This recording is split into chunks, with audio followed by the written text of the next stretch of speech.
Kainin natin to. Iba't ibang flavor ng Revisco. I-comment nyo nga sa comment section kung ano mas favorite yan. Tara, let's go! First, yung chocolate. At ito yung guys. Pero syempre guys, bago natin kainin yan, don't forget to follow me and comment sa comment section. Next, kakainin natin ha. Tikman na natin. Revisco. Ito ang madalas na bibili. Always. Madaling hanapin sa tindahan. Revisco chocolate flavor. Tikman natin ito. Panalo talaga yung chocolate flavor. Next naman, strawberry flavor. At ito yun. Tikman na natin.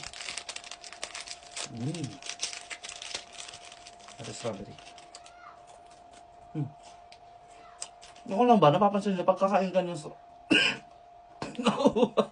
pagkakain ka ng strawberry is ano siya, ang bango niya, no? Ang sakit na sumit ako. Next naman, itong cream flavor. Tikman natin. Guys, comment kayo sa comment section kung ano mas favorite niyo. Or may nakalimutan pa ba akong flavor?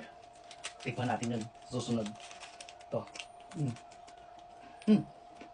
Masarap din itong cream. Next naman, yung butter. Haraga yung hinuli ko kasi sobrang, ito yung pinaka-favorite ko dyan. Tignan na natin.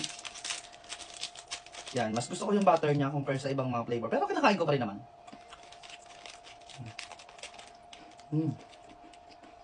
Like, follow, comment, and share. Bye-bye.